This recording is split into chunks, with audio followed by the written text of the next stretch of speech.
Many times in the history of our civilization, the introduction of a new thought has brought skepticism, even ridicule. Despite this, there always has remained the duty and inalienable right to tell the people the truth. The motion picture you are about to see is true. It is not fiction. Much of the information in it has never been told. You will see it here for the first time. On July 29, 1952, at the Pentagon, a press conference was held. This is the actual official transcript of that conference. Among those participating were Major General Roger M. Ramey, Director of Operations, USAF; Colonel Donald L. Bauer, Technical Analysis Division, Air Technical Intelligence Center; and Captain Edward J. Ruppelt, Aerial Phenomenon Branch, Air Technical Intelligence Center. This is Major General John A. Samford, Director of Intelligence, United States Air Force, who conducted the conference. Why was the conference held? It all began with an incident which occurred in 1947. On the afternoon of June 24th of that year, Kenneth Arnold made the first report on flying saucers. On this day, Arnold took off from Chehalis, Washington, and flew toward the Rainier Plateau at an elevation between 9,000 and 10,000 feet. Over Mineral, Washington, he observed a formation of very bright objects to the north. He radioed ahead that they appeared to be close to the mountaintops and traveling at tremendous speed. When Arnold came in for a landing at Pendleton, airport personnel and the local press were waiting for him.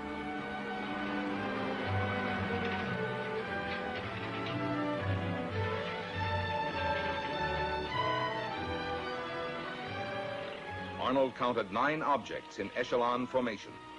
He observed that they had no tails and described them as saucer-shaped objects.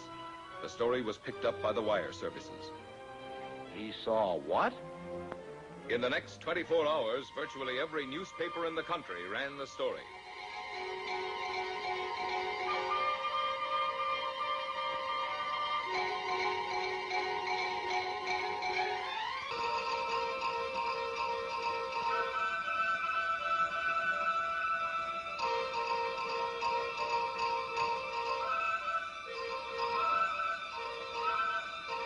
The Arnold report precipitated an avalanche of sightings from cities, towns, villages, from every section of the country.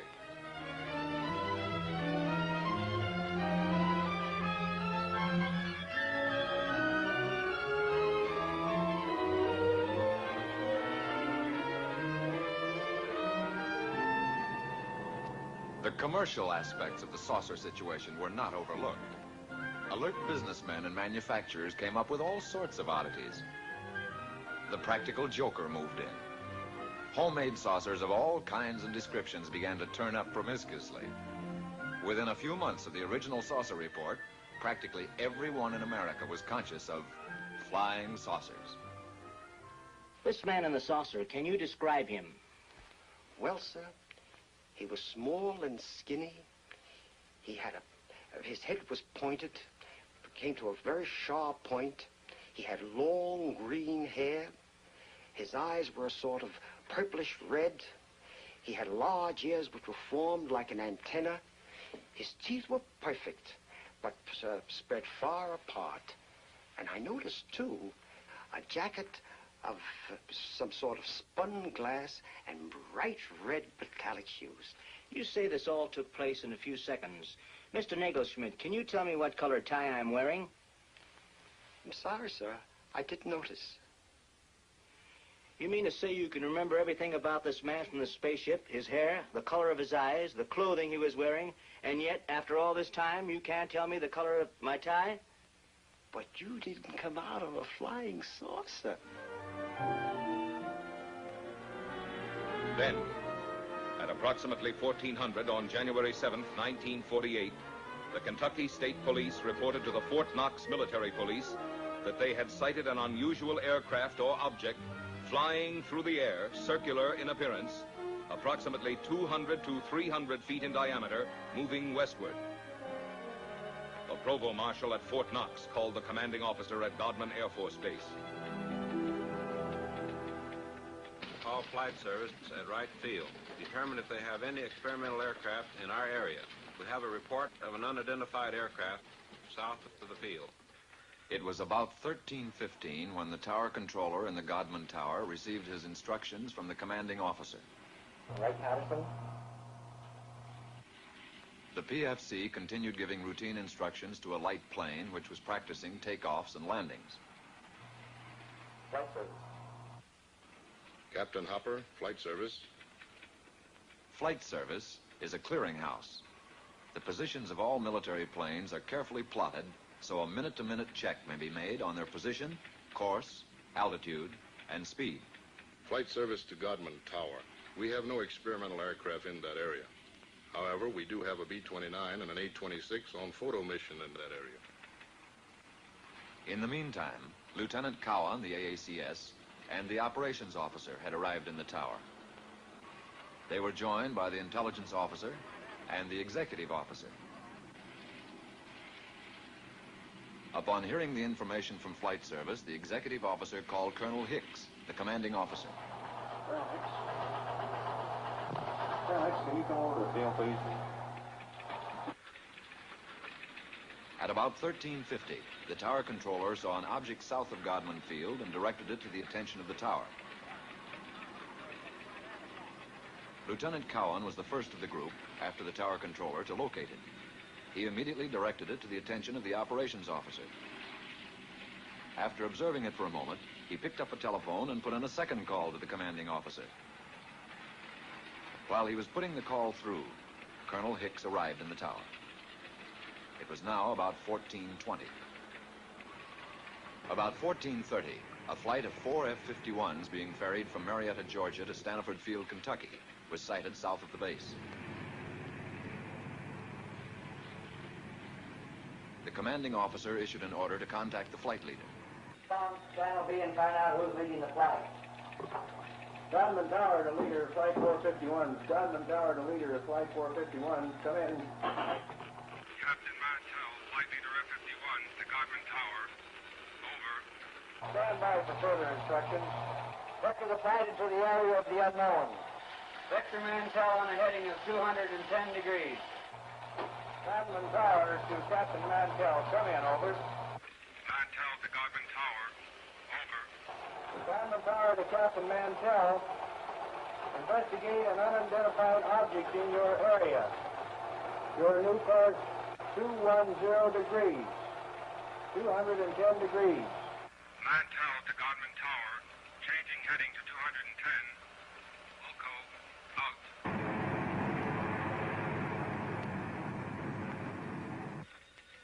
One of the ships in Mantell's formation, NG-336, piloted by Lieutenant Hendricks, requested permission to land at Stanford Field to refuel and get oxygen. Permission was granted. Captain Mantell and the other two planes started to climb toward the object. The second pilot made a similar request. Both wingmen refueled and, after getting oxygen equipment, took off again. Captain Mantell, flying NG-3869, continued climbing, outdistancing his wingmen. At 14:45, Mantell called the tower. Mantell to Tower. I see it. Above and ahead of me. I'm still climbing. A few moments later, one of Mantell's wingmen was heard. What the hell are we looking for? After a moment, Captain Mantell made a reply. Mantell to Tower. The object is directly ahead of and above me. Now moving at half my speed. Godman Tower to leader, Flight 451. Godman Tower to leader, Flight 451. Come in. Mantell to Tower. It appears to be a metallic object of tremendous size. The object now was in visual view of the tower personnel. Mantell to Tower. I'm trying to close in for a better look. I'll go to 20,000 feet. Shortly after this, Pilot Hammond, the remaining wingman with Mantell, called Mantell over his radio. Level off, Captain, until I've regained visual contact. The personnel in Godman Tower waited tensely for Mantell's reply, but he made no answer. A moment later, Pilot Hammond made another report to the tower. Mantell seemed to have disappeared. Mantell had apparently climbed beyond his wingman. At 15:25, the remaining wingman broke off and returned to Stanford Field. The object, which was in visual sight from the tower, as were the F-51s during the chase, disappeared at approximately 1550. The F-51s were first lost to view, and then the object went behind a cloud. Godwin Tower to Captain Mantell. Come in. Over. This is Godwin Tower to Captain Mantell. Come in. Over. At 1750, Staniford advised Godman Tower that Mantell had crashed 5 miles southwest of Franklin, Kentucky. The crash had occurred at approximately 1645. Captain Mantell was killed.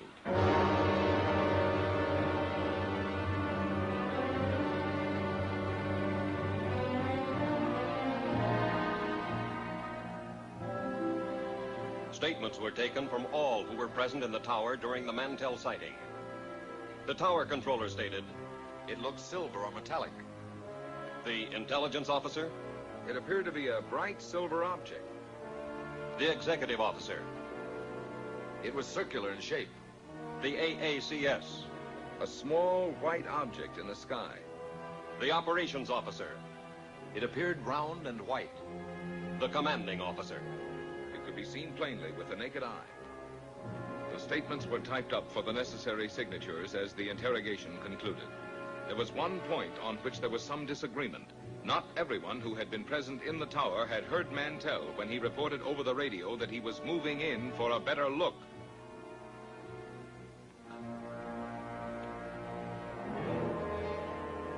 The more lurid sections of the press reported that fragments of Mantell's plane were found to be radioactive. Some news sources reported that an autopsy revealed that Mantell had been killed by some kind of death ray unknown to our men of science. These reports were false. Because certain publications persisted in using a sensational approach in reporting sightings, there were increasing demands from the public for an explanation. However, the Air Force had already taken official cognizance of the flying discs. Headquarters, United States Air Forces, issued a directive for a detailed study of flying disc reports.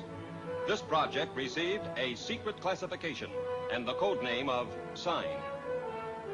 Department of Air Force and Department of Army letters directed all respective subordinate units to report directly to Air Materiel Command all information concerning unidentified flying objects. And so Project SIGN was implemented. Trained investigators were dispatched to the exact scenes of the sightings. After thorough on-the-spot interrogations, the reports were sent on to ATIC for further analysis. Utah, Washington, Norway, Sweden, Denmark, South Korea, Ohio, New Jersey, Oregon, Alabama, Tennessee, Kansas, Massachusetts. As an example of the credible type of sightings reported by reputable, trained observers was the report of Captain Willis Sperry. What is your full name, Captain? Captain Willis Sperry. How long with American Airlines? 17 years. What was the date of sighting? May the 29th, 1950. And the time of sighting? 9:30 in the evening. The origin of sighting? 60 miles southwest of Washington, D.C. And the destination?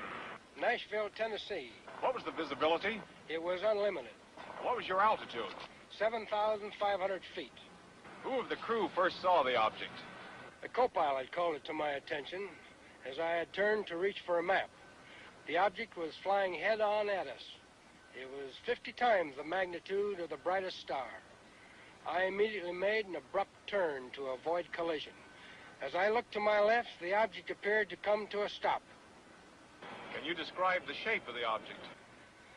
It appeared as a perfectly streamlined object without wings or tail section, as it was silhouetted against the full moon. At all times, it had a brilliant, shimmering blue light in the nose.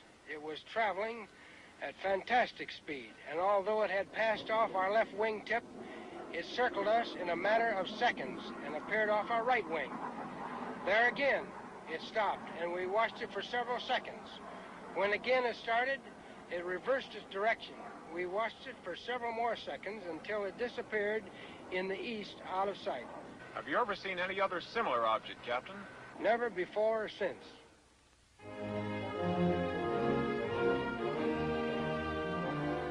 On January 9th, 1950, the press reported that Project Sign was closed. From now on, the Air Force stated its only similar activity would be the routine conventional watch for unidentified flying objects. This is the Daily News building in Dayton, Ohio. My name is Al Chop. A short time after my discharge from the Marine Corps, I paid a visit to the newspaper where I had previously worked as a reporter for 5 years. Well, Al, you rascal. Glad to see you. Where you been keeping yourself? The editor was a close friend, and he tried to convince me to take back my old job on the paper. He was very persuasive, but for personal reasons, it didn't interest me. Oh, but you remember the old days here. Now it's all different. 3 hours for lunch, double time for overtime, blonde copy girls. Once he realized that my mind was made up, he made another suggestion. It was due to this casual suggestion that I walked right into the middle of the flying saucer story. Ever since the Korean situation, there's a lot of activity out at Air Material Command. You could fit right in at Public Information Office there. Who's the man to see out there? Friend of mine, Major Cross. I'll call him now. The idea appealed to me. I'd always been intensely interested in aviation. Also, I liked the idea of settling down in Dayton again. Both Dee, my wife, and I had a lot of friends there. It would be like coming home again. The editor set up an appointment for me at Air Materiel Command. This is what I wanted, but a man never knows what he's getting into. The next day, I went out to AMC and talked to the major. He seemed satisfied with my newspaper background. I was interviewed by a personnel official who filled out the necessary papers preliminary to an Air Force security check. Full name? Albert M. Chop, C-H-O-P.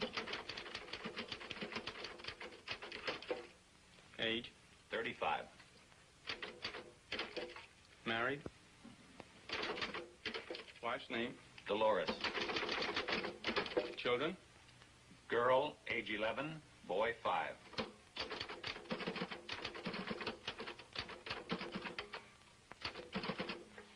Take us to room D. Thank you.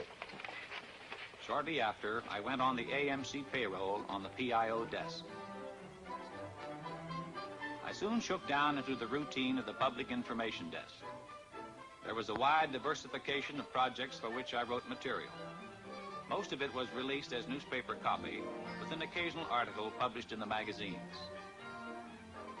I wrote a piece on a portable printing press that could be set up close to the front line. These presses printed daily bulletins, which proved of great value in sustaining morale of frontline troops. I did a few pieces on helicopters, which were coming into wide use in Korea. Newsweek magazine printed this, and it also appeared in many of the country's leading newspapers. Then, one morning about 10 o'clock, I got a call from a newspaper editor in Boston.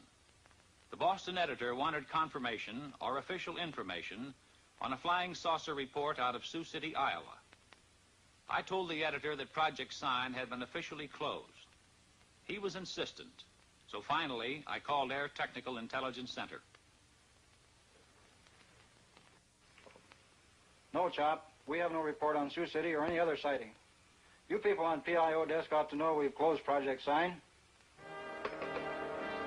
For the next couple of hours, calls came in from newspapers all over America.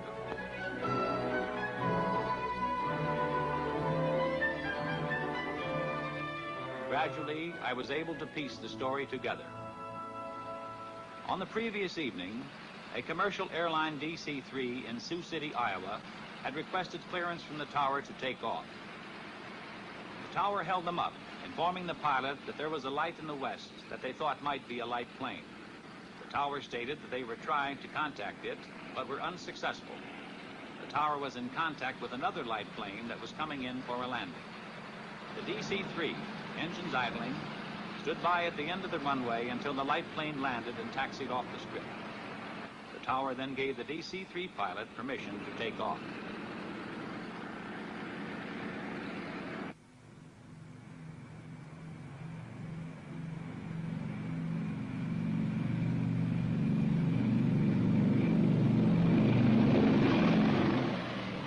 DC-3 climbed for altitude, an unidentified light suddenly closed in. This was the object that the tower unsuccessfully had tried to contact by radio. The tower observed this and radioed the DC-3, but the light had already been observed by both the pilot and co-pilot. Suddenly, the light accelerated and made a head-on pass at the plane, which swerved to avoid a collision. It zoomed past them, close to their wingtip. The pilot called the tower and described the object as a B-36 without wings. After being observed by several passengers, the object suddenly zoomed straight up and disappeared. About noon, 2 reporters came in asking for information on the Sioux City sighting.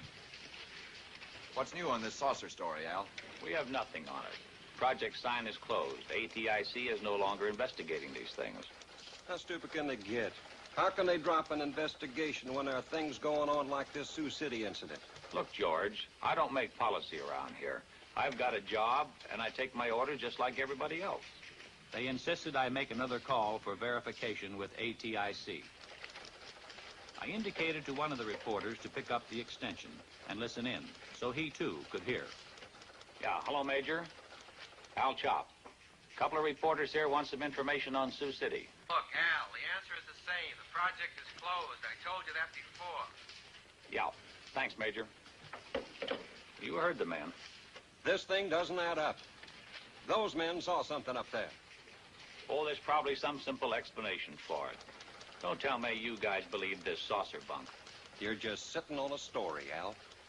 Well, you believe what you like.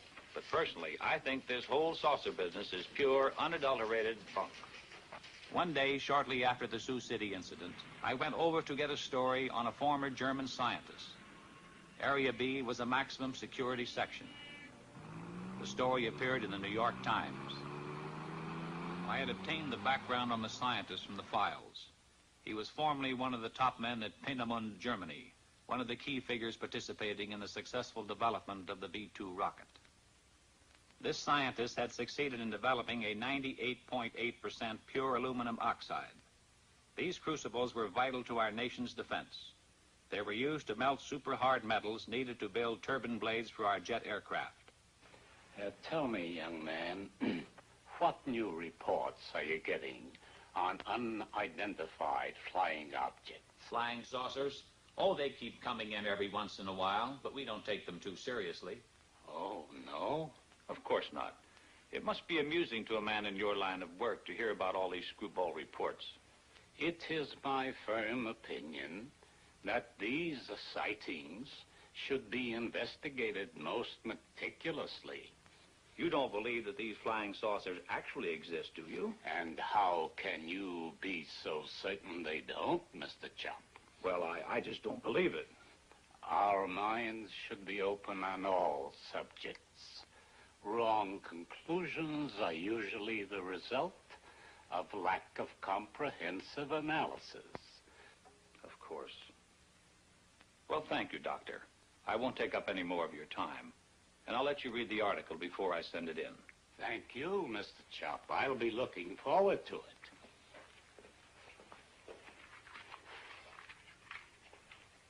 Later that same day, I paid a visit to the Public Information Officer for Air Materiel Command. It was his job to know everything that was going on. I brought up my interview with the scientist. He's a top man, isn't he, Colonel? As good as they come. We got on the subject of saucers. He seemed to lend credence to their existence. At least he doesn't deny it. Well, he's not alone in that opinion. I don't understand, Colonel. If a crack scientist thinks they could exist, why not the Air Force? Al, I'm going to let you in on something. Somehow security was breached on the code name Sign. Every news agency knew that Project Sign meant saucers. On top of it, we were up to our bustle in screwball reports. Serious investigation was all fouled up. The serious investigation? Then the Air Force is still investigating these sightings? We switched the code name to Project Grudge, and the investigations continued. And what have they shown? Nothing conclusive as yet. Could these saucers be some kind of a secret weapon of ours? No.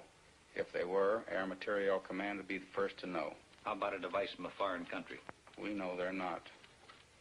What is your opinion, Colonel? I don't have any opinion, Al. A short time later, I was promoted to chief of the press section. From then on, there wasn't a moment when I didn't have at least one reporter hounding me for information on saucer sightings. Got a question, Al. Boys down at the office would like an honest answer. Project sign is closed, right? That's right.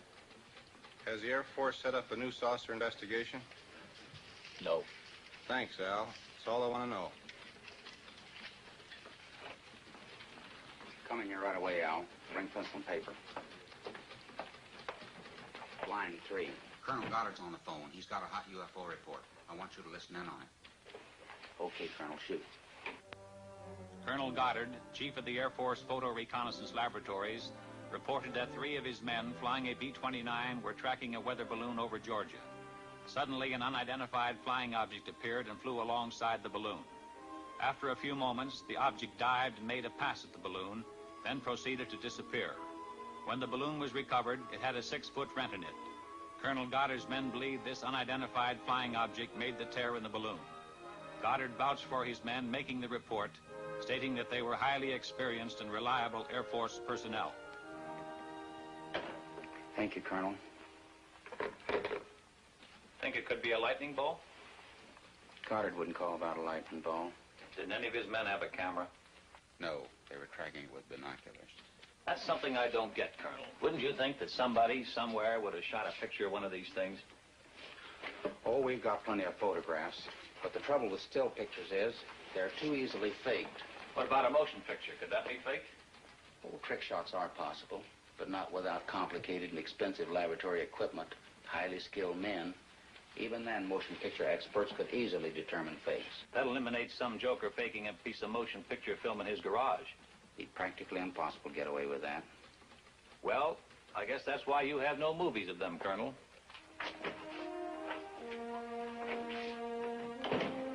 As chief of the press desk, my work hours, my meals, my sleep became increasingly disturbed and chaotic. I saw little of my wife and children. Chip, my son, was at this time making periodic visits to a doctor in Dayton. How's Chip? I feel more hopeful with the new specialist. You look tired. Since you've gotten this new job, the children don't know their own father anymore. Yeah, sometimes I wish I were back on the newspaper. I was talking with Mrs. Collins today. She tells me her husband's cousin works with a man who swears he saw a flying saucer. I thought I told you that term was taboo in this house. Do you really think they might be from Mars or someplace? Look, honey, don't you get like the rest of those screwballs that I have in my hair all day. Every time some kid flies a kite, 50 different people see spaceships. Come on, let's get to bed. Talking over routine press releases on a new type transport plane, when suddenly the colonel veered off at a tangent. By the way, there's a magazine fellow coming out here from New York to do a story. I want you to set up appointments with the people he'll want to see. Right. What magazine is he representing? Life. What are they after? He's going to write a piece about unidentified flying objects. Are you serious? Life was given clearance by the Air Force Commanding General. How come? When the General Staff makes a plan, they have the whole picture in view. We here at Dayton see only a smaller section. Pentagon has its reasons. Very good ones, most likely. When the Life story breaks, we're going to have to fight our way in here through a milling mob of inquisitive reporters. No, Al, you won't. You won't be here. Colonel Searles in the Pentagon has requested you by name. He wants you to join his staff in Washington. Colonel, it's been swell working with you. But under the circumstances, I'll be delighted to get out of here.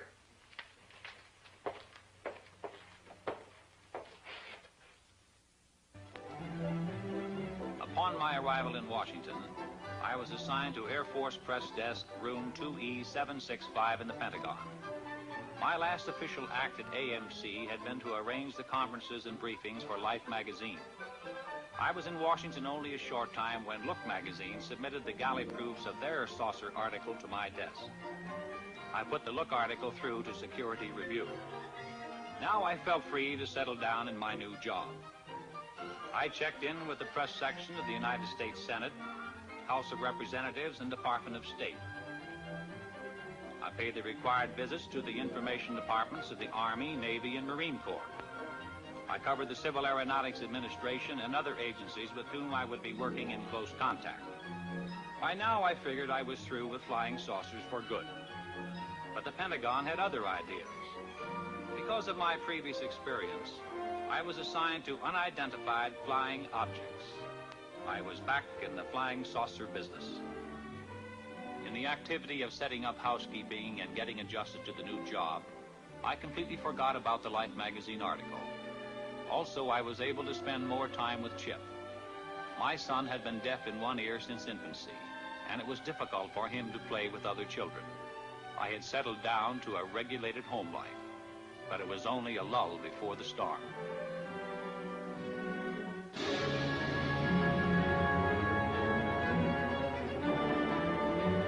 On April 7th, 1952, Life hit the newsstands with the saucer story. The question, if anyone ever had any doubt about it, was forcefully answered.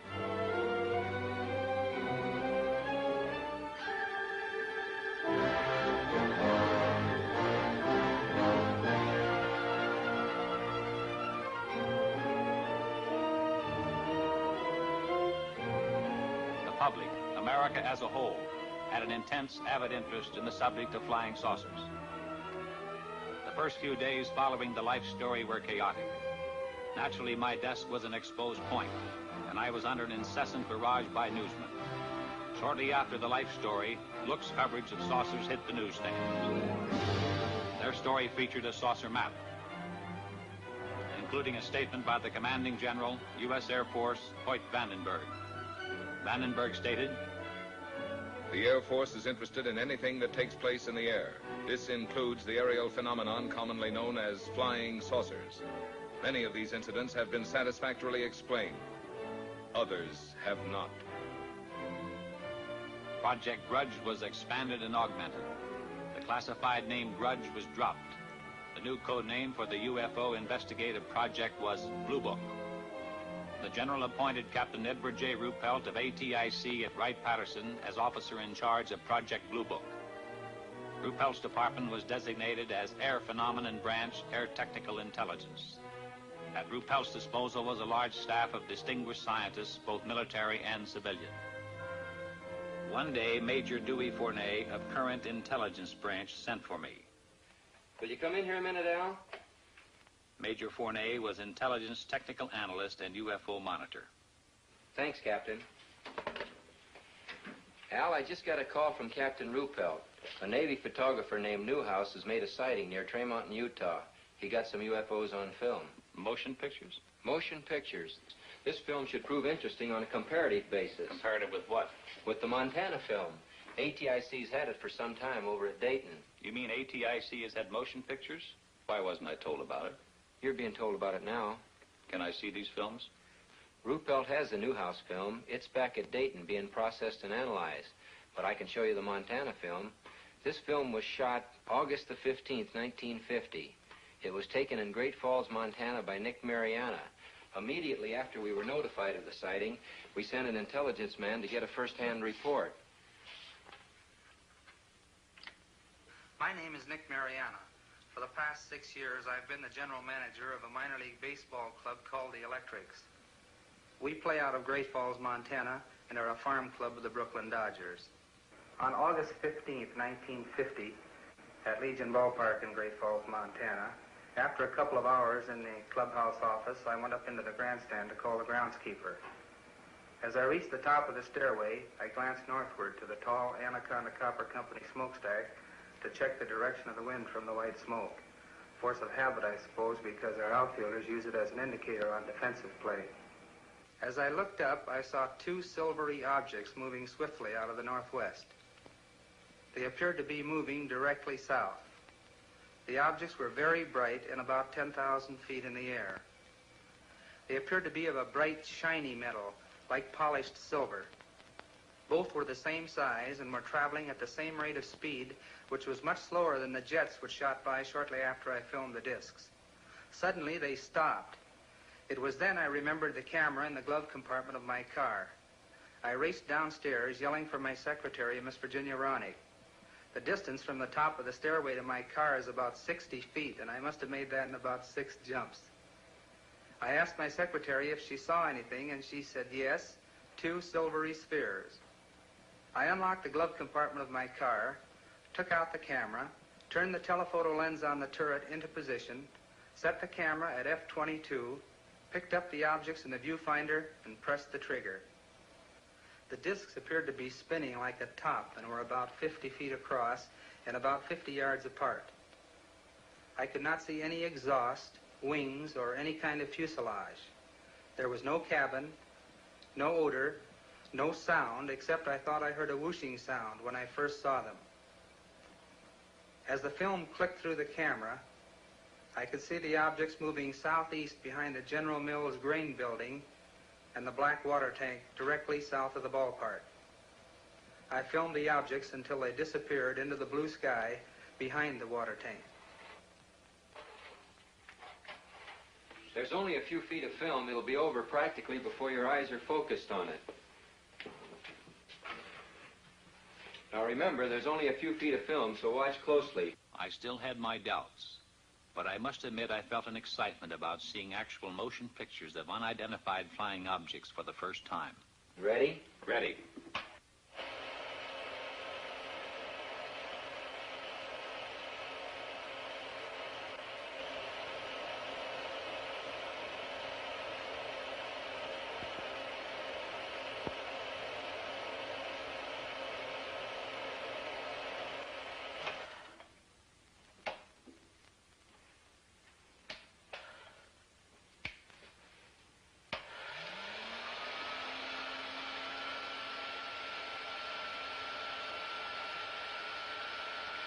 What do you make of it? You saw what I saw.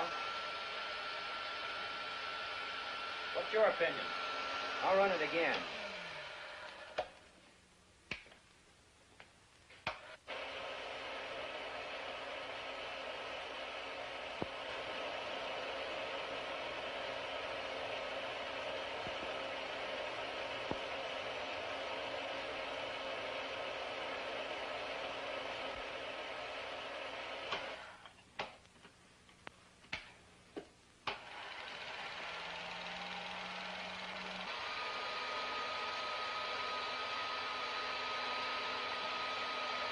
Do you have a transcript on Mariana? It's at Dayton. Good. Colonel Searles wants me to go to Dayton. That is, if you'll give me clearance. I'll have you cleared. It's a good idea for you to get acquainted with the history of UFOs. When you get to Dayton, you'll meet Captain Ruppelt. The three of us are going to be working closely from here on. Ruppelt will give you a complete briefing on Blue Book. What's the story on him? Ruppelt's an aeronautical engineer. He knows about things that fly. An excellent man to head up Project Blue Book. Okay. Once again, what's your opinion of this film? As far as I'm concerned, I'll have to classify them as unknowns. I'll run the film again, this time in slow motion.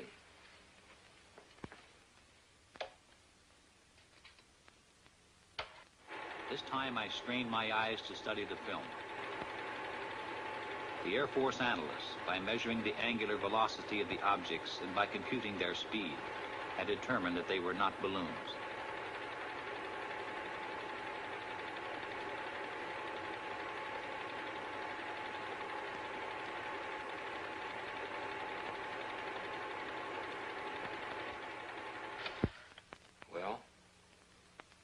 There was something up there in that sky. And if they were not balloons, I don't know what to think. You better get going to Dayton.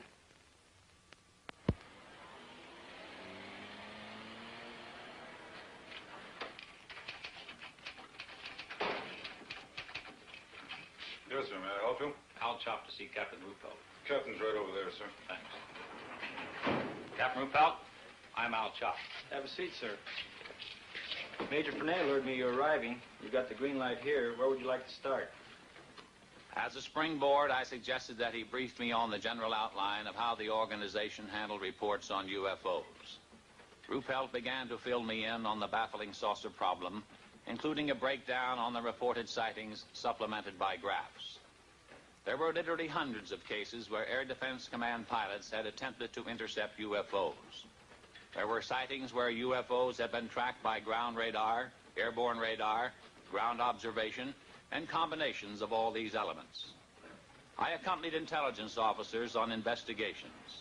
I witnessed the difficulty in breaking down and gaining the confidence of those who were reluctant to talk about their experiences for fear of personal ridicule and embarrassment. Others were cooperative. I observed the technique of thorough interrogation used by Blue Book's analysis and investigative staff. In almost every case, I heard the same words used to describe the sighting.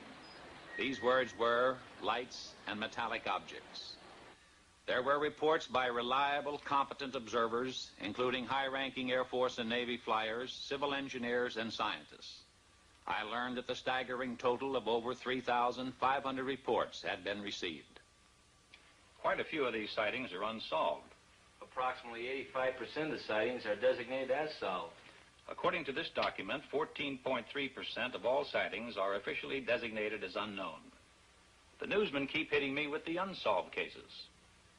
Anyway, solved is a big word. How do you solve them? There's nothing hit or miss about it. I'll show you. On December 1st, 1952, between 4:30 and 5 o'clock in the morning, several major airports in this area reported a single round object. It was flashing, first white, then white-orange, then amber.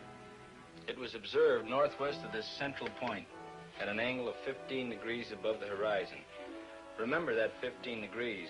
It's important. Reports arrived here from Teterboro Airport, Westchester Airport, Newark Airport, LaGuardia Airfield, Idlewild, and Mitchell Field. This flashing sphere of light was also observed by an Eastern Airline pilot who radioed in his report. Various observers at all these airports watched the object through high-power binoculars. When the report arrived here, we checked the weather in that area with Air Force Weather Bureau. That night, at that time, there was no temperature inversion. We got in touch with Navy Balloon Project Center at the University of Minnesota. That gave us an exact schedule of balloons released from that center. We got similar information from every other point where weather balloons are released through Air Force Balloon Plotting Center at Lowry Field, Denver. We contacted Air Force Weather for wind conditions and velocity at the altitude of known balloons. A precise computation of balloons in the air and known wind conditions definitely removed balloons from the picture. We checked with flight service to determine if any aircraft were in the vicinity on the bearing at that time. There were no aircraft. And still this thing was up there all the time, being observed by various personnel from airfields all over that area? Correct, and they were seeing it. We checked with our contract astronomer at a leading university in the locality and gave the astronomer the angle of elevation and bearing of the object. Remember, the object was observed at an angle of 15 degrees above the horizon, and I told you that was important. It proved to be the conclusive factor. Our astronomer reported that at the time of the observation, the planet Jupiter was 15 degrees angle of elevation and bearing of the object. There's no doubt about it. What all these people saw was Jupiter. What made the light flash? Atmospheric conditions. The same conditions that make the stars appear to twinkle. You people really go into these things. We try. In over 80% of the cases, we come up with the correct answers. We don't get the correct answers in all the cases. What about the motion picture made by this Navy man, Newhouse? We're working on that. How does it look? Impressive. Can I see it? It's being analyzed. When the film is available, will I be able to take a look at it? As soon as analysis is completed, you'll see it. Satisfied? Yeah. How long will that take? About a week. We're doing an exhaustive check on the Newhouse stuff. Really putting it through the ringer. When we're through, we'll forward a print to the Director of Intelligence with a complete report of our analysis. Fill me in on Newhouse. Would you consider him a qualified observer? He rates as a top flight observer, an extremely competent one. Immediately upon getting word of his sighting, he dispatched an investigator from Travis Air Force Base to interrogate Newhouse. The exact date of his sighting was July 2nd at 11 a.m., Mountain Standard Time. I was driving on U.S. Highway 30 South with my wife and our son Delbert and our daughter Ann. We were on our way from Washington, D.C. to Portland, Oregon on vacation before reporting to my new duty station at the Aviation Supply Depot, Naval Supply Center, Oakland, California.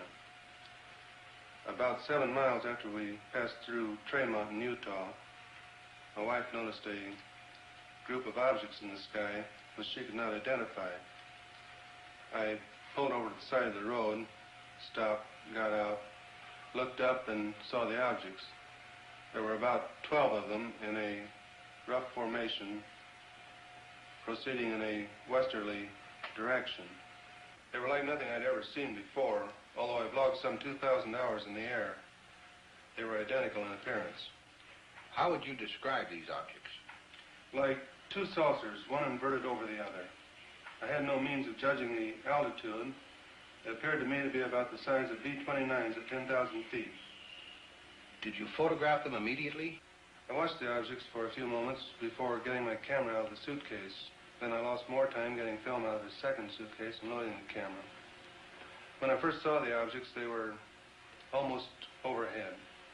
By the time I had the camera ready to go, they had moved to a considerably greater distance. What kind of a camera did you use? A 16-millimeter Bell & Howell Filmo Auto Loadmaster with the 3-lens turret. I selected a 3-inch lens and set it on f8 and focused at infinity. Did you think of using slow motion? No, the camera was set on 16 frames per second, and in the excitement of the moment, I didn't think to shoot at a greater rate, although that would have improved the coverage. I centered the viewfinder on the objects and made the first shot. Then I decided that if the sky were darker, the objects would show better. So I stopped the lens down to f16 and continued photographing. This proved to be a mistake, as the quality of the film would have been better had I left it at f8. Did these objects remain together in a group at all times? No. Toward the end, one object reversed its course and proceeded away from the rest of the group. I held the camera still and allowed this single object to pass through the field of view, picking it up again later in its course. Did this single object return to the rest of the group? No. I allowed it to pass through the field of view of the camera 2 or 3 times, and then it disappeared. In what direction? Over the eastern horizon. What did you do then? I turned, swinging the camera just in time to see the rest of the group disappear over the western horizon. What was the weather? The weather was bright and cloudless. Visibility good? The visibility was excellent. How does this film you shot compare with what you saw with your naked eye? You have studied the film. Yes, I've studied it. I'm very disappointed. The film falls far short of showing what I saw with the naked eye, due to the delay in getting the camera started and my error in exposure. If I'd had this camera in the seat beside me, loaded and ready to go, there'd be no need for questions. The Air Force would have the answer. What is your full name, please? Delbert Clement Newhouse. And you are on active duty with the Navy? Yes, sir, I am. What is your official Navy rank? My title is Chief Photographer. I'm a commissioned warrant officer, United States Navy. How long have you been in the service? 21 years. Now, is there anything you can add to the description of these objects? They had a bright silvery color. Can you describe some particular detail? They had a metallic appearance. They seemed to be made of some kind of polished metal. The Newhouse film, as I told you, is presently under analysis. Sergeant, would you get me the Fargo case? The Fargo sighting was October 1st, 1948. A National Guard lieutenant, thank you, a National Guard lieutenant was about to land his F-51 at Fargo Airport.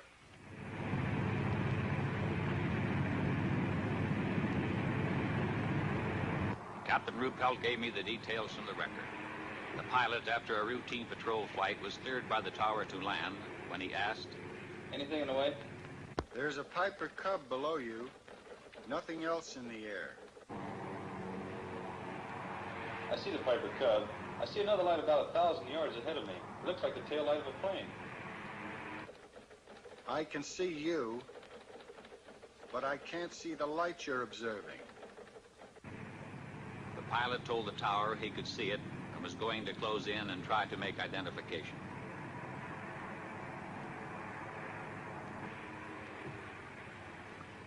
I can see it clearly now. A small white light. It keeps blinking on and off. As he approached it, the blinking light became clear and steady. Suddenly, it pulled into a sharp left bank. I think this thing is going to make a pass on the tower. I see it now. I see it. The pilot dived on the light, and although he brought his manifold pressure up to 60 inches, he reported, I can't seem to catch up with the thing. It's gaining altitude and has just made an impossible turn. A 90-degree turn to the left.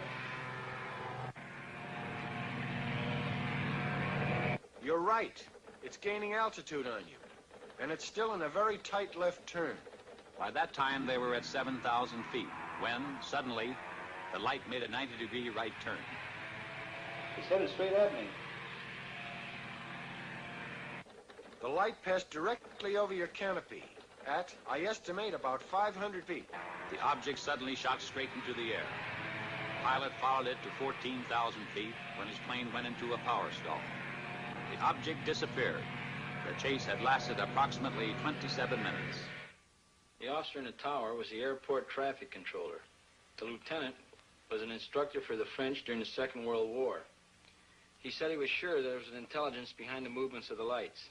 He stated, too, that no earthborn pilot could have withstood the G-factor inherent in the object's turns and speed without blacking out. Was there radar at the field? No, there wasn't. Too bad. Radar would have made it airtight. Not necessarily. I thought a radar return was indisputable evidence. No, it isn't. Are you a radar expert? No, I'm not, but I have one on tap. Give me extension 361.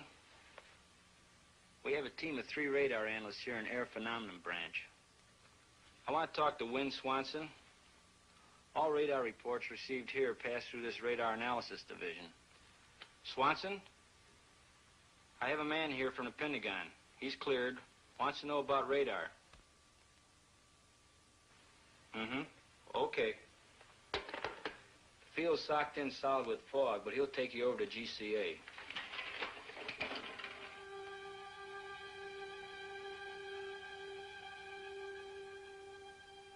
This is ground control approach.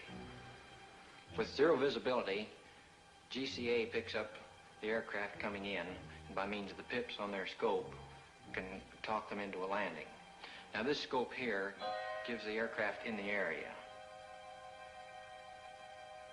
This scope here tells you whether you're to the right or the left of the landing strip, and that one there tells you whether you're too high or too low. Now the next scope is the same as this one, except that it gives you more accuracy. Patterson, GCA. This is Air Force 2162, past Fairfield, fan marker inbound. Request landing instructions. There you can see him on the screen. And you can track him all the way in. He's flying blind. Steer right to heading 20 degrees and begin descent to 1,500 feet. This is Air Force 162, steering 20 degrees, descending to 1,500. Over. Air Force 162, the weather at Patterson Field is 100 feet ragged ceiling. Visibility 1/2 mile. Light rain. Wind southwest 6. Altimeter 998. If you can see it on radar, there can be no question about misinterpretation. In this case, no. These are good solid blips. This is Air Force 162, roger on the weather and runway. Over. Air Force 162, steer left to heading 35, turning downwind leg. Range 8 miles south. Over. This is Air Force 162, steering 35. Over. Sometimes a temperature inversion will cause trouble. Ionized clouds or equipment malfunction will cause false blips. Can you tell a false blip from one made by aircraft? Yes, any experienced operator can tell in a minute or so. Air Force 162, steer left to heading 215. This will put you on final approach. This is Air Force 162, roger. Steering 215. Over. Air Force 162, this is your final director. How do you read me? Over. This is Air Force 162. You are loud and clear. Over. Air Force 162, roger. Your range is 7 miles. Slow aircraft to descending speed. Make final flap setting. Maintain altitude of 1,200. Heading 215. Do not acknowledge any further transmission unless unable to comply. If you do not hear GCA for any 5-second interval, climb to 1,000 feet on a heading of 125 and contact approach control. Steer right to heading 210, range 5 miles.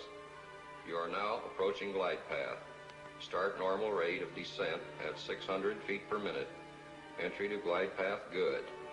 Steer left to heading 212, range 4 miles. Go above glide path 10, 15, 25 feet high. Increase your rate of descent slightly. Heading 212. Holding you on the center line. Holding 2 feet high on glide path. Check that descent. Steer right to heading of 213. Range now 3 miles. Holding glide path very well. Go below glide path. 10, 20, 30 feet. Level off slightly. Steer right to heading 214. Coming back nicely to glide path. 25, 20, 15 feet low. Heading 214 had you lined up with the center line. Range 2 miles. Holding 15 feet low on the glide path. Bring it up slightly. 10, 5. Now on glide path. Range 1.5 miles. Heading 214 on glide path. Steer left to heading 213 over the end of runway on center line. On glide path as you approach point of touchdown. Touchdown in 3 seconds. If you cannot see the runway, pull up and climb to 1,000 feet. Heading 125.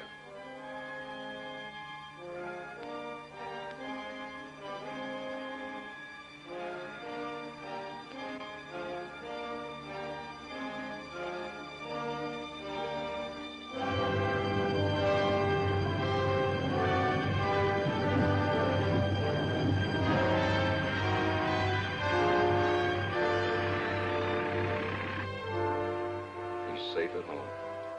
Well, that's it. Coffee? Yes. What exactly is your job here, Swanson? I'm one of a group of 3 radar specialists employed by the Air Force. Reports of radar contacts of unidentified objects are sent in to us from all over the world for analysis. How long have you been in Air Force intelligence? 2 years. Ever come across any cases you couldn't solve? We have unsolved cases, yes. Cases where good solid blips appeared and no known objects in the area. Then, too, we have cases of fantastic speed. Exactly what do you mean by fantastic speed? I mean speeds greater than any achieved by man. How much greater? Thousands of miles per hour. Thousands of miles. What's your idea of what they are? All I can say is unknown. You must remember that I've been restricted to only radar contacts. I have no experience with visual contacts. What do you think about the chances of these objects having intelligence behind their control? All I can say is I have an open mind. What do you think about the theory of interplanetary source? I have an open mind, period. I spent a full week in Dayton. I had hoped to see the new house film.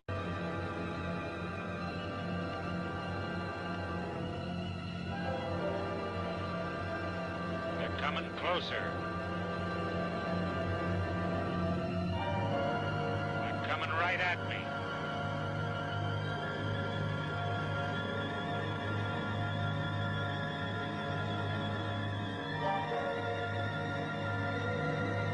Hold it.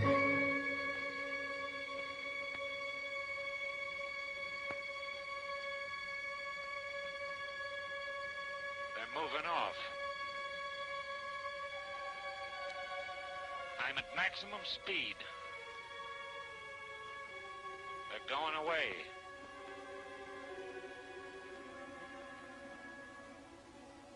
They're gone. I can't see them.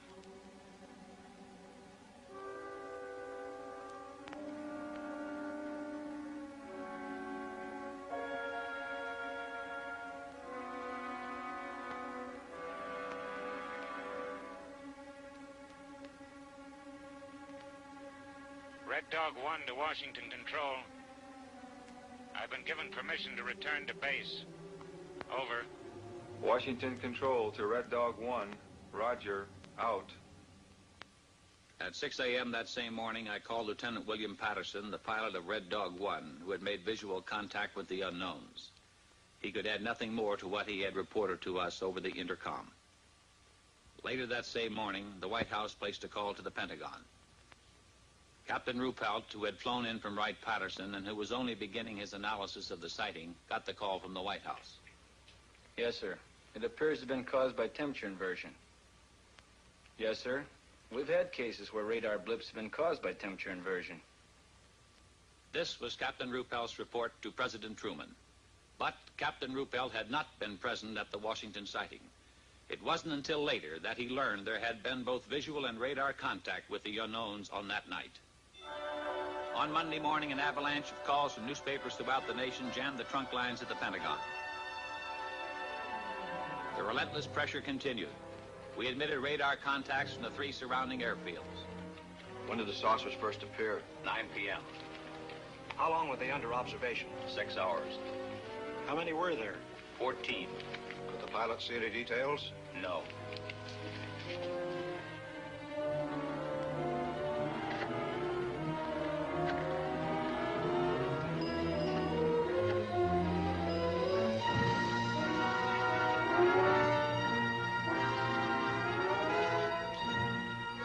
In an interview which appeared in the Washington Times-Herald, Lieutenant Patterson, pilot of Red Dog 1, said he concentrated on one of the bright lights, but it outran him.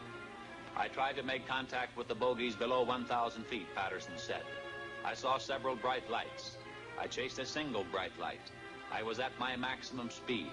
I ceased chasing it because I saw no chance of overtaking it. Under the insistent demands from the nation's press and the accumulating pressure of the public, the Chief of Staff set up a press conference at the Pentagon. I was present when General Sanford spoke for the newsreel cameras. The Air Force interest in this problem has been due to our feeling of an obligation to identify and analyze to the best of our ability anything in the air that may have the possibility of threat or menace to the United States. In pursuit of this obligation, since 1947, we have received and analyzed between 1,000 and 2,000 reports that have come to us from all kinds of sources. Of this great mass of reports, we have been able adequately to explain the great bulk of them, explain them to our own satisfaction.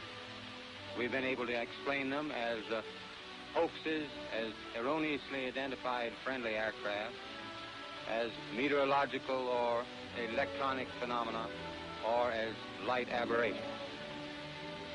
However, there have been a certain percentage of this volume of reports that have been made by credible observers of relatively incredible things. It is this group of observations that we now are attempting to resolve. We have, as of date, come to only one firm conclusion with respect to this remaining percentage, and that is that it does not contain any pattern of purpose or of consistency that we can relate with to any conceivable threat to the United States. We can say that the recent sightings are in no way connected with any secret development by any agency of the United States. When I left the Pentagon that evening, General Sanford's words kept running through my mind. Credible observers of relatively incredible things.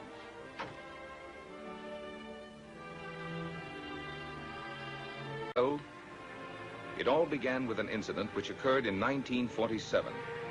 On the afternoon of June 24th of that year, Kenneth Arnold made the first report on flying saucers.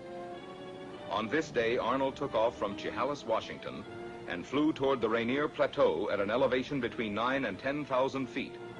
Over Mineral, Washington, he observed a formation of very bright objects to the north. He radioed ahead that they appeared to be close to the mountaintops and traveling at tremendous speed.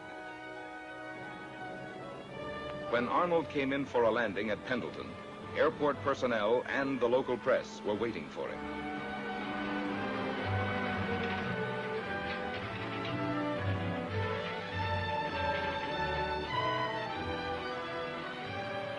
Arnold counted 9 objects in echelon formation.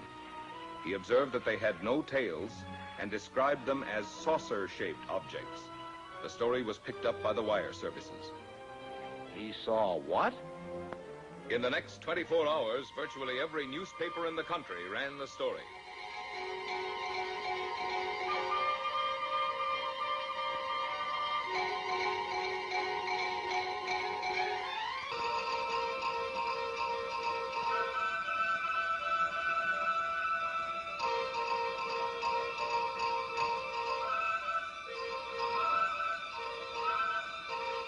Arnold report precipitated an avalanche of sightings from cities, towns, villages, from every section of the country.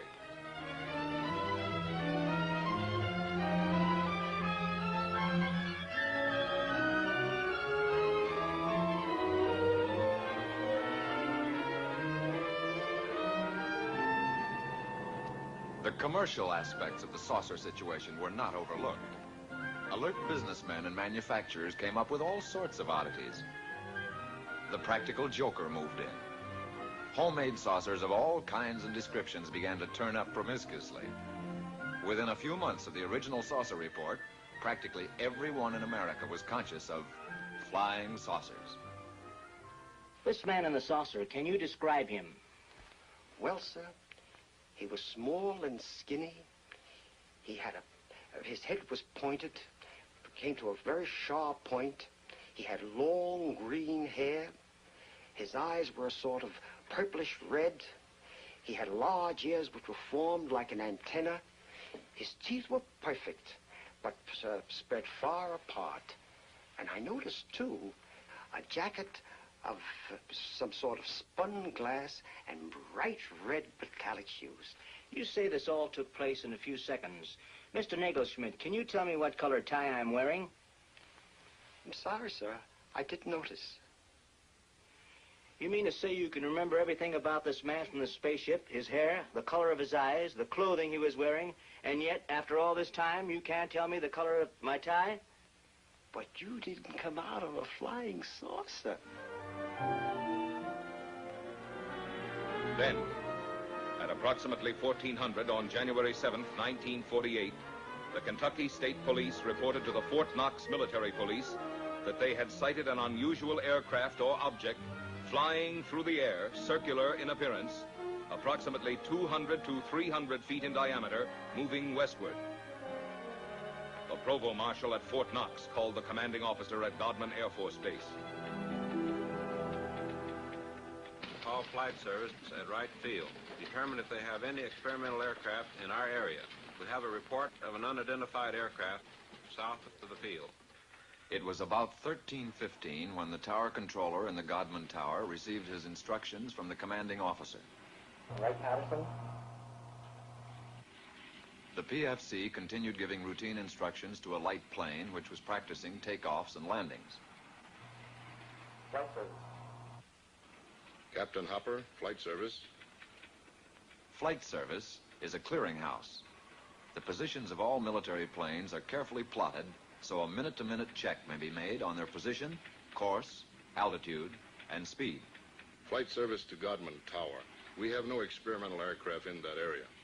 However, we do have a B-29 and an A-26 on photo mission in that area.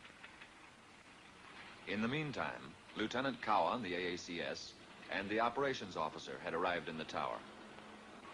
They were joined by the intelligence officer and the executive officer. Upon hearing the information from Flight Service, the executive officer called Colonel Hicks, the commanding officer. Hicks, can you come over to the field, please? At about 13:50, the tower controller saw an object south of Godman Field and directed it to the attention of the tower. Lieutenant Cowan was the first of the group, after the tower controller, to locate it. He immediately directed it to the attention of the operations officer. After observing it for a moment, he picked up a telephone and put in a second call to the commanding officer.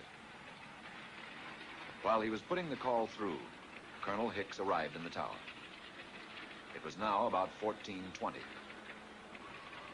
About 14:30, a flight of 4 F-51s being ferried from Marietta, Georgia to Stanford Field, Kentucky, was sighted south of the base. The commanding officer issued an order to contact the flight leader.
Many times in the history of our civilization, the introduction of a new thought has brought skepticism, even ridicule.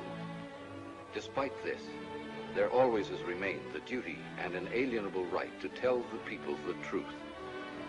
The motion picture you are about to see is true. It is not fiction. Much of the information in it has never been told. You will see it here for the first time. On July 29, 1952, at the Pentagon, a press conference was held. This is the actual official transcript of that conference. Among those participating were Major General Roger M. Ramey, Director of Operations, USAF, Colonel Donald L. Bauer, Technical Analysis Division, Air Technical Intelligence Center, and Captain Edward J. Ruppelt, Aerial Phenomenon Branch, Air Technical Intelligence Center. This is Major General John A. Samford, Director of Intelligence, United States Air Force, who conducted the conference. Why was the conference held? Went behind a cloud. Godwin Tower to Captain Mantell. Come in. Over. This is Godwin Tower to Captain Mantell. Come in. Over. At 1750, Staniford advised Godman Tower that Mantell had crashed 5 miles southwest of Franklin, Kentucky. The crash had occurred at approximately 16:45.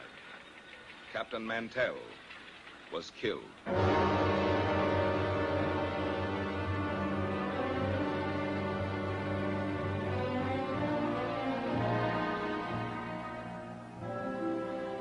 Statements were taken from all who were present in the tower during the Mantell sighting. The tower controller stated, "It looked silver or metallic." The intelligence officer, "It appeared to be a bright silver object." The executive officer, "It was circular in shape." The AACS, "A small white object in the sky." The operations officer, "It appeared round and white." The commanding officer, "Could be seen plainly with the naked eye." The statements were typed up for the necessary signatures as the interrogation concluded.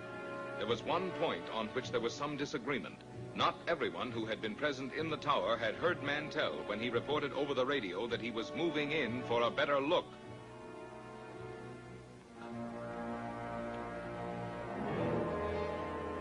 The more lurid sections of the press reported that fragments of Mantell's plane were found to be radioactive. Some news sources reported that an autopsy revealed that Mantell had been killed by some kind of death ray unknown to our men of science. These reports were false. Because certain publications persisted in using a sensational approach in reporting sightings, there were increasing demands from the public for an explanation. However, the Air Force had already taken official cognizance of the flying discs. Headquarters, United States Air Forces, issued a directive for a detailed study of flying disc reports. This project received a secret classification and the code name of Sign. Department of Air Force and Department of Army letters directed all respective subordinate units to report directly to Air Materiel Command all information concerning unidentified flying objects. And so Project Sign was implemented. Trained investigators were dispatched to the exact scenes of the sightings. After thorough on-the-spot interrogations, the reports were sent on to ATIC for further analysis. Utah, Washington, Norway, Sweden, Denmark, South Korea, Ohio, New Jersey, Oregon, Alabama, Tennessee. We can find out who's leading the flight. Godman Tower to leader of Flight 451. Godman Tower to leader of Flight 451. Come in. Captain Mantell, Flight Leader F-51 to Godman Tower. Over. Stand by for further instructions. Vector the flight into the area of the unknown. Vector Mantell on a heading of 210 degrees. Godman Tower to Captain Mantell. Come in, over. Mantell to Godman Tower. Over. Godman Tower to Captain Mantell. Investigate an unidentified object in your area. Your new course, 210 degrees. 210 degrees. Mantell to Godman Tower. Changing heading to 210.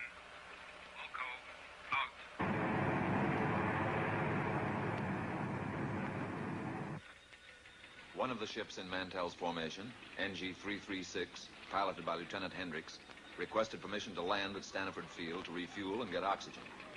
Permission was granted. Captain Mantell and the other two planes started to climb toward the object. The second pilot made a similar request. Both wingmen refueled and, after getting oxygen equipment, took off again. Captain Mantell, flying NG-3869, continued climbing, outdistancing his wingmen. At 14:45, Mantell called the tower. Mantell to tower. I see it. Above and ahead of me. I'm still climbing. A few moments later, one of Mantell's wingmen was heard. What the hell are we looking for?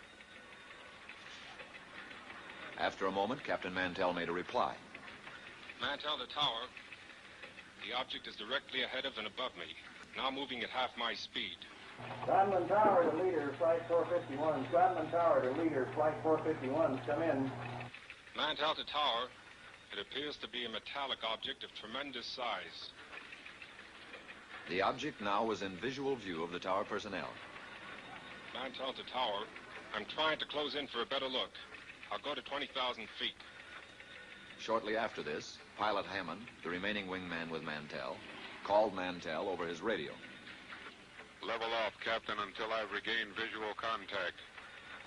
The personnel in Godman Tower waited tensely for Mantell's reply, but he made no answer. A moment later, Pilot Hammond made another report to the tower. Mantell seemed to have disappeared. Mantell had apparently climbed beyond his wingman. At 15:25, the remaining wingman broke off and returned to Stanford Field. The object, which was in visual sight from the tower, as were the F-51s during the chase, disappeared at approximately 15:50. The F-51s were first lost to view, and then the object.